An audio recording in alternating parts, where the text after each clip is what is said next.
From Cali to Tally, it's time to wake up. WarChant.com is your ultimate Seminole sports source, and this is Wake Up War Chant. Now here's WarChant.com's Aslan Hudjavandi and Corey Clark. What is up, Florida State fans? I'm Aslan Hudjavandi, flanked by the two best guys in all of college athletic sports writing, Corey Clark and Ira Schoffel. Ira's our managing editor, Corey Clark, lead writer, senior writer, whatever else he wants to put on his business card. Thanks for watching this special edition of War Chant TV. If you're not already a member of WarChant.com, use the promo code WarChant30 for 30 free days of access to the ultimate Seminole sports source. Plenty to talk about for it being May, maybe, quote, the slow season. Let's start with football, obviously, gentlemen. First off, I guess let's start with you, Ira. Landon Dickerson news came down on Wednesday that he was getting back into the portal. This after he had been in it originally during the spring football semester. So he leaves the portal and now apparently is back in. And I guess at this point, there's really no turning back for him in Florida State at this juncture. It doesn't seem like it. It seems like Florida State's going to go 0 for 2 in the transfer portal, reversals, re-emergence in the portals. Xavier Peters, the linebacker out of Ohio, he was in the portal in December, jumped back out. They convinced him to stay. Then he jumped back in, and now he's at Kentucky. And now Landon Dickerson, same thing in February. He went in the transfer portal, came back out, was around for all of spring practice, seemed like he was back on board with the program, seemed to really connect with Randy Clements, the new offensive line coach. Everybody seemed to be happy. And now the semester ends, spring semester ends, he puts himself back in the portal. And the fact that he put that do not contact tag on his entry in the portal basically lets you know that he doesn't want to be contacted by 100 other schools. He pretty much already knows where he wants to possibly go. Maybe he's got one or two main schools in mind. And so, yeah, I just don't think – it seems like he knows what he wants to do at this point after taking some time to think about it.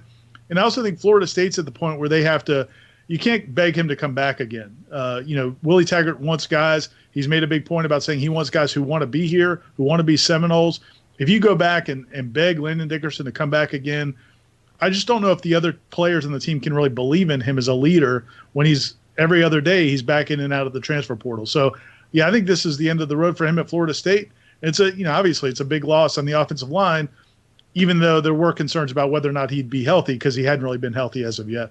So, Corey, I guess, how do you reconcile that if you're a Florida State fan, if you're a Florida State coach, that Landon Dickerson, if you look at Pro Football Focus, in 2016 and 2017, he was the top-graded offensive lineman for Florida State when it came to run blocking. Last year, despite only playing in 2 games, I think was the number 1 pass-blocking offensive lineman, number 2 run-blocking guy, but obviously not someone who was able to make it through an entire season. I guess how do you kind of balance or reconcile the fact that is he the most talented guy they had, despite the fact that he was rarely available?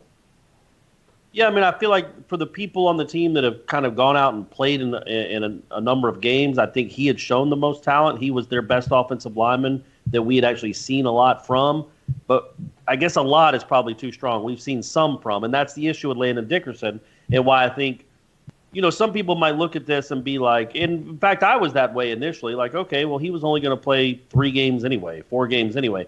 Not because he's soft, but some people are just injury prone, and he plays a position where they're always getting injuries. And he had a hard time staying healthy for a full season. And the track record now was pretty evident that it was going to be hard for him to stay fully healthy for another season. It's just not how his body operates, apparently.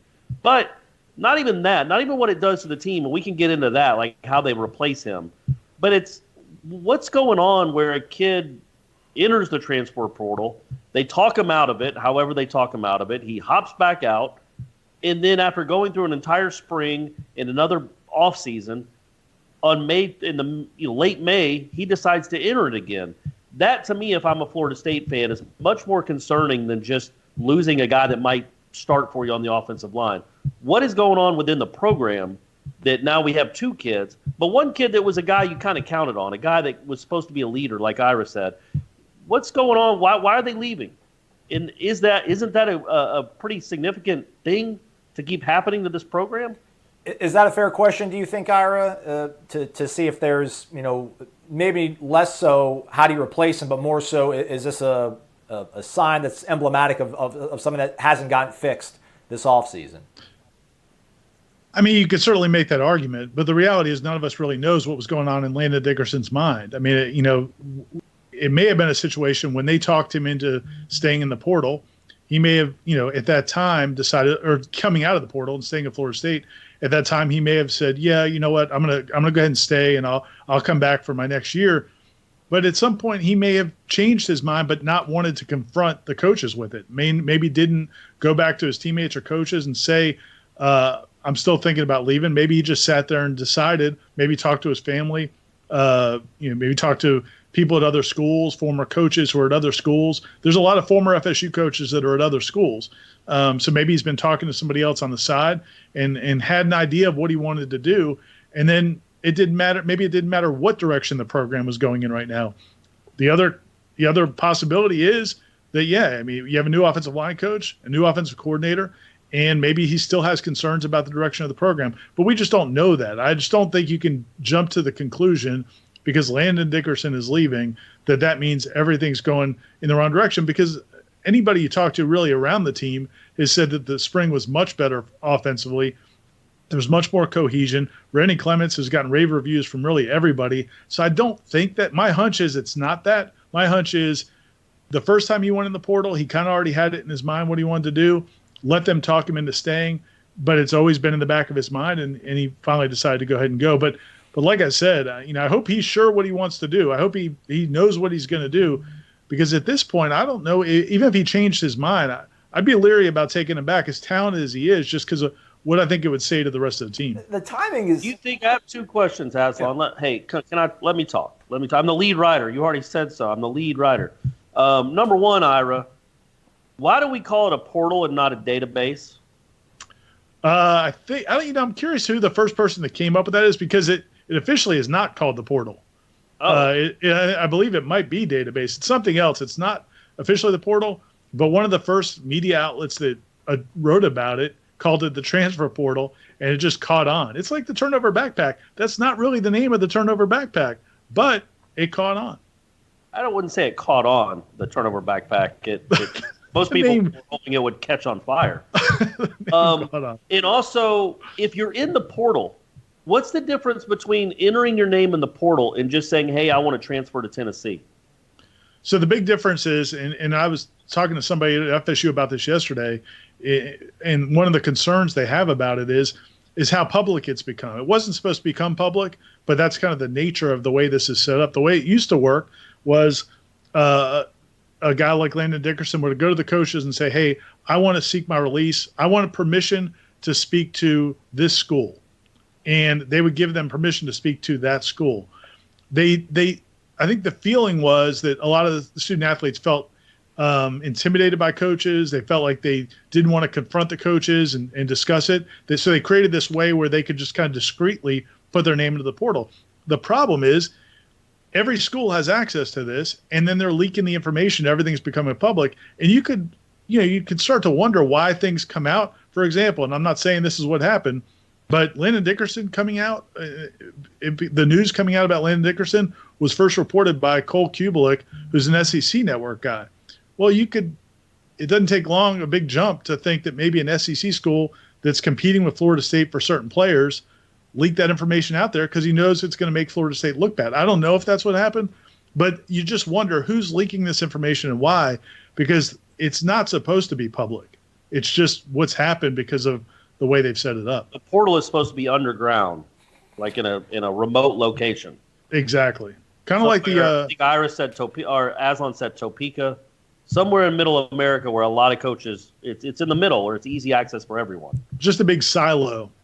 Yeah, they're just hanging out. But also my next question was, what's the point of entering the portal? I thought the portal was to let people know, hey, I'm on the market. So what's the point of entering the portal to say, hey, don't contact me? Well, I think they have that set up for if you want to limit who contacts you. So, once you go in there, anybody has the right to contact you. So what he's doing is he's saying, I don't want anybody to contact me. He doesn't want to be barraged with phone calls. He doesn't want his family to be barraged with phone calls and emails. And then he's going to contact the school he wants to go to. And again, I don't know where he's going to go. My guess is One theory was I think Tennessee recruited him out of high school, and there's a lot of former FSU staff members and coaches who are at Tennessee. That seems like that could be a possibility. So maybe he already knows where he wants to go. I wouldn't be surprised, though, if it's either a school where a former FSU person used to work or now works, or maybe it's a school he considered coming out of high school. So A&M. Hey, you never know, buddy.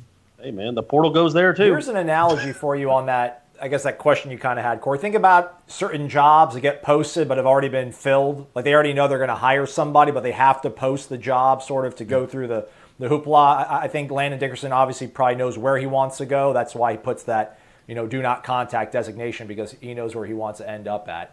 What I want to ask you guys, and it's a tricky thing to kind of talk about or explain, but just the way the fans reacted to this is that, and it's not anything that's unique to Florida State fans, but this is a kid, Landon Dickerson, that I think most people would have probably agreed if you were like, he's the most talented offensive lineman on this team. They would have said yes. And he's a guy that if he stays healthy, this offensive line is better, the offense is better, and by virtue, this team is better. But since he wants to leave, it's, well, who cares? He's going to get hurt anyways. You can't count on the kid. Which, I mean, they're rude somewhat, but they're fair and accurate criticisms. He hasn't made it through an entire season healthy, but I just thought it was one of these things where with Landon Dickerson, it's just kind of kicking the can down the road. You're going to expect him to not be available at some point in the season, but golly, 5 games of him is probably better than what they have on deck, unfortunately. And if you could just get him to be healthy, game 1 against Boise State, and you win that game, maybe that gives you enough win to propel you for the rest of the season, even if he does start missing some games.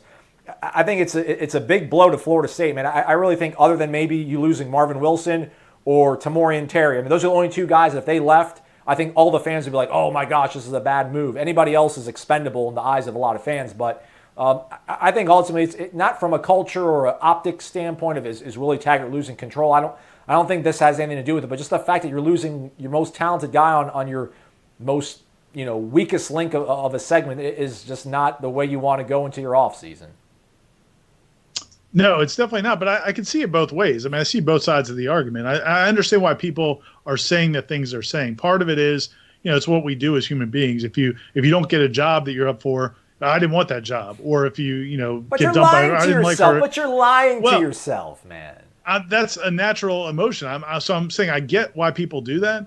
But there's also some reality to it. I mean, Gene and I did a video podcast thing of, several weeks ago, and we talked about the offensive line and pass protection.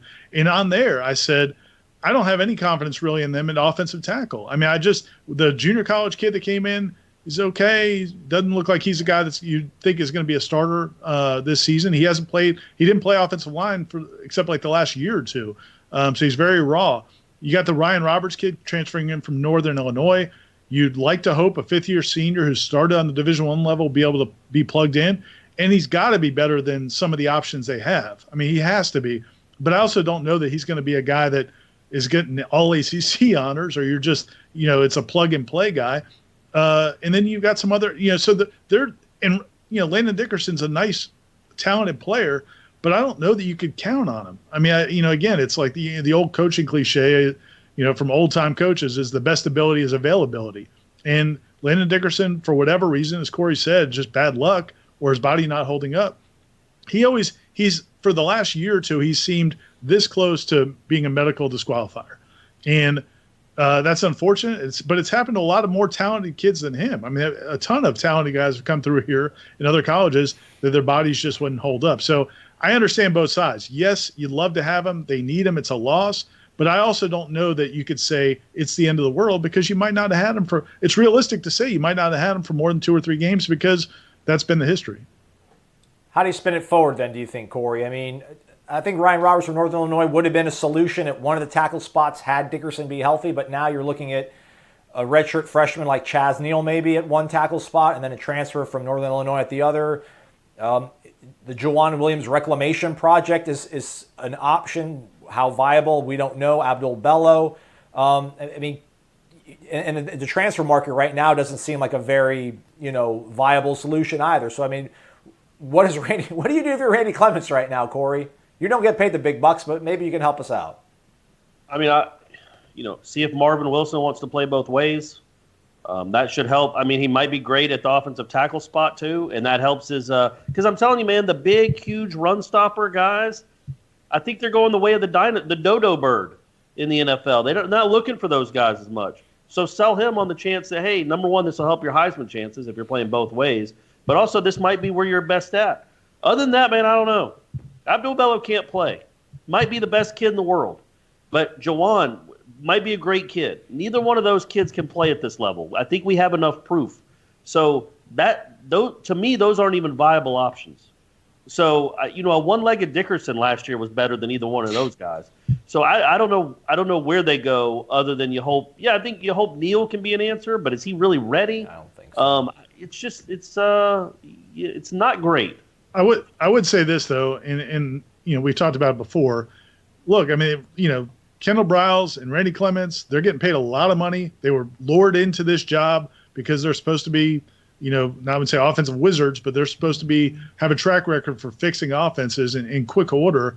It's going to be largely up to them. And I think it was going to be the case 2 days ago. I would have said the same thing.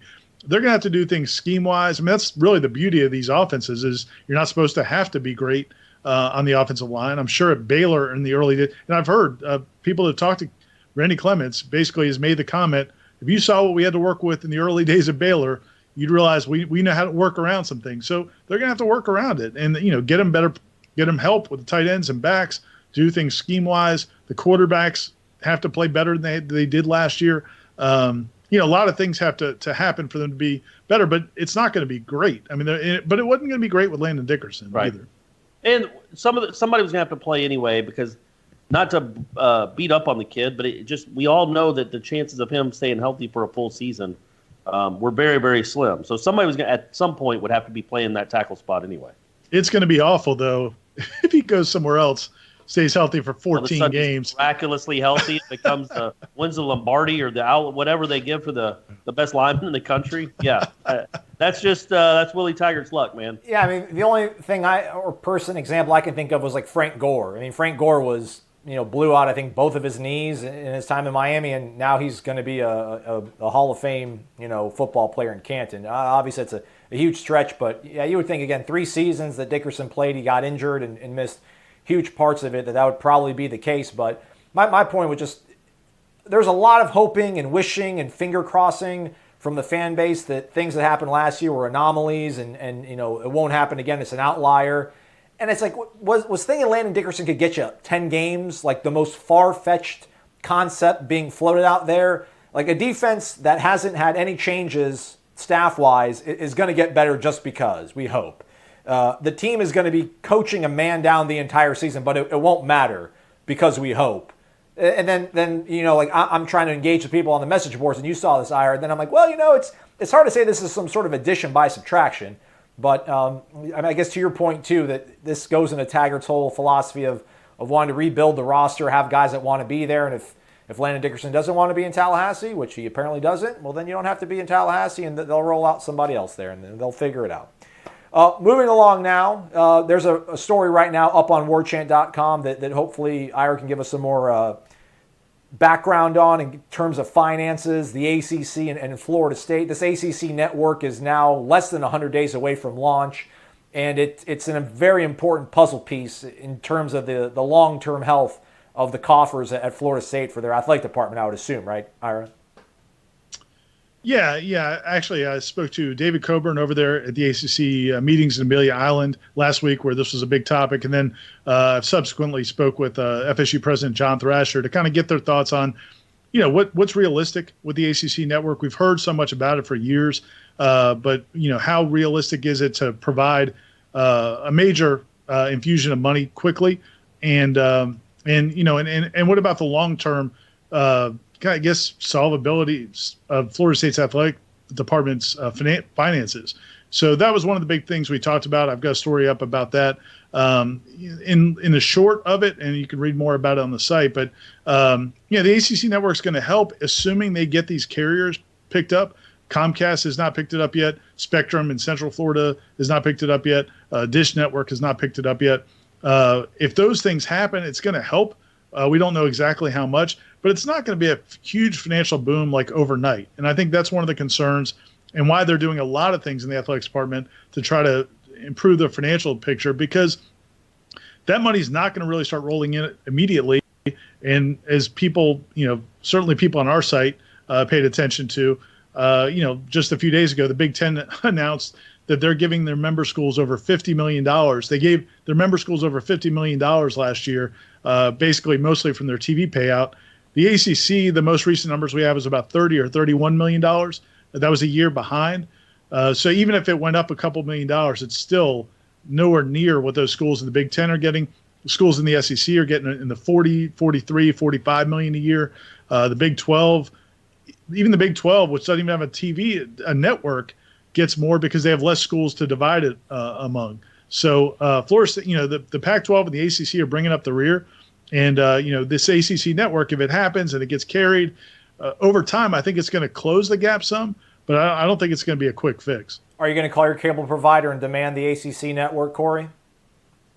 The beauty, as you well know, and people that listen to Wake Up War Chant know, I have two homes with two different providers. So I got UVerse up here in the Atlanta area, and then obviously I got Comcast or Xfinity, whatever they're going by, down in Tallahassee. So I get to call both. And you better believe it's going to be pitchforks. I'm going to be demanding my ACC network. And Ira, you and I have talked about this before, just a few hours ago, in fact. Have you ever watched anything on the Big Ten network? No, not once. You're telling me that Iowa and Minnesota get $20 million a year in athletic revenue than Florida State and Clemson, Duke, and North Carolina? Correct.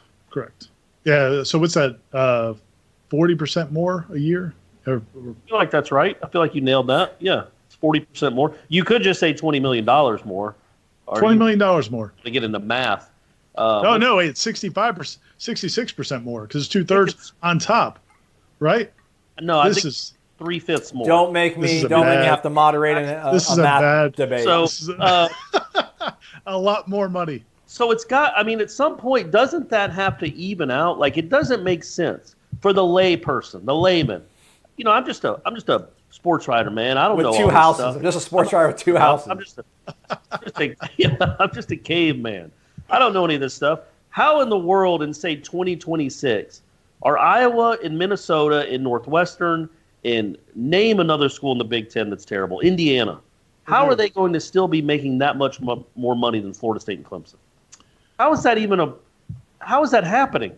Well, I mean, I think theoretically, if the ACC network takes off, and that's going to, they're going to close the gap. Look, what the Big Ten did, and I remember talking to Eric Barron, former FSU president Eric Barron, about expansion back when it was really kind of heated up, and people thought Florida State was going to leave for the Big 12 or try to get into a different league, and the Big Ten was raiding. They went and got Maryland, and they went Nebraska and Missouri goes to the SEC, and he said, well, look, the Big Ten, they're going after flagship universities. It's like they're going after the big dogs.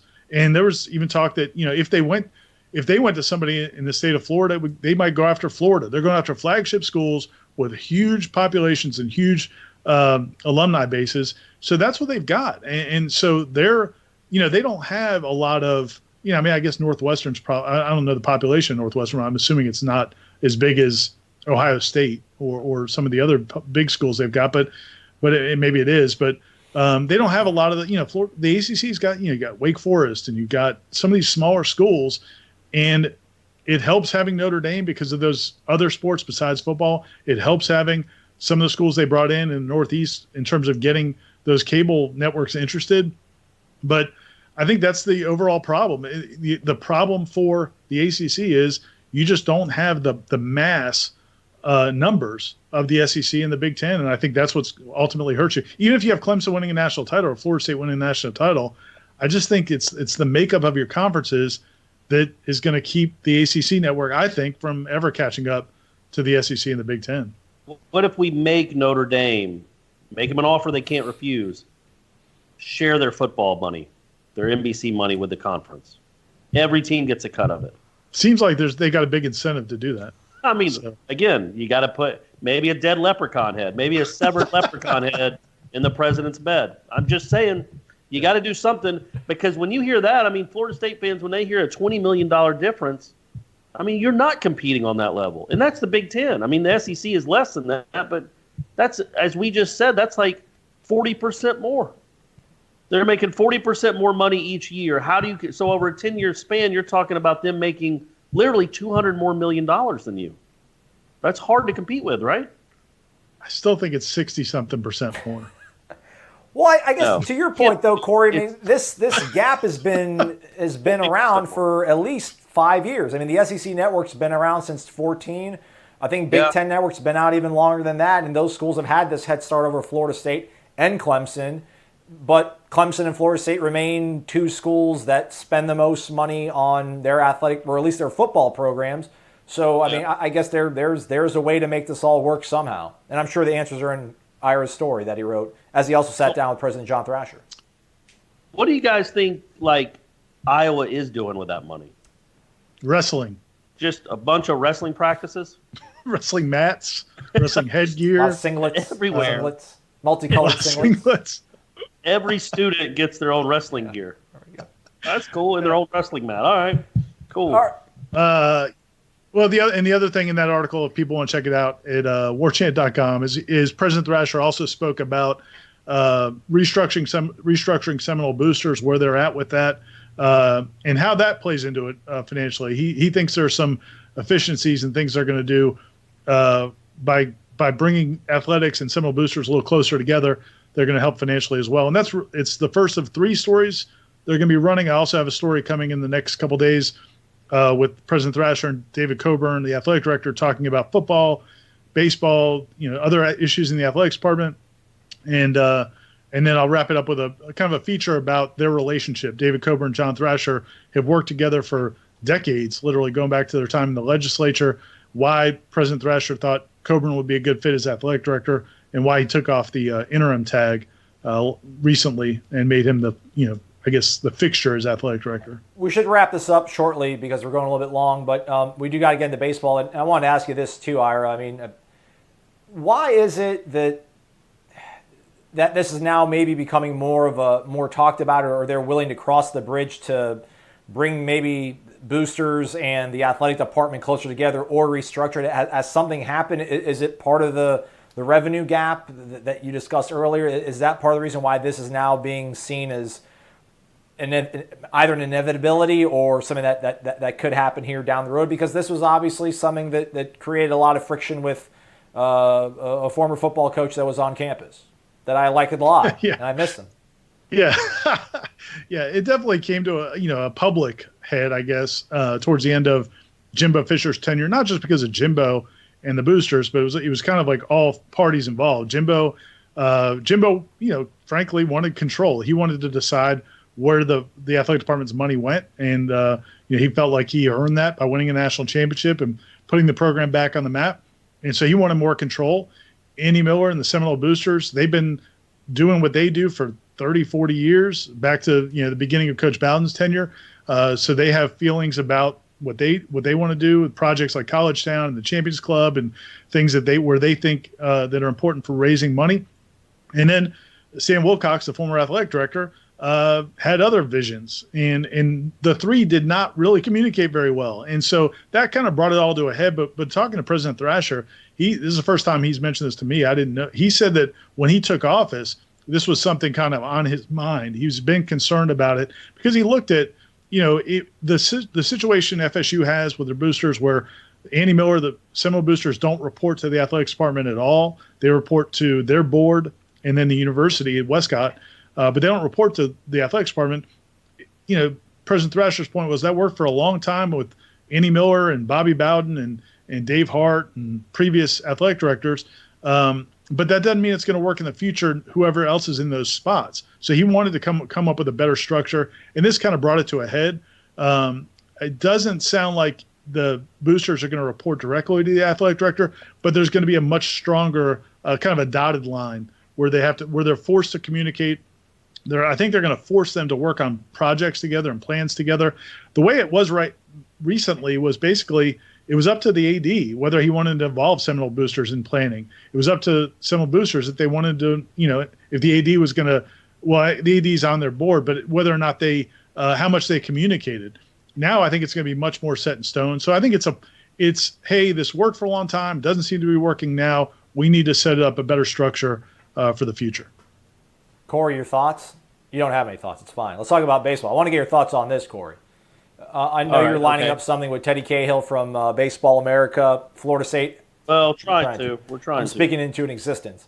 Florida State has to play NC State on Friday in Durham as part of the ACC baseball tournament, and then we'll see what happens from that point forward.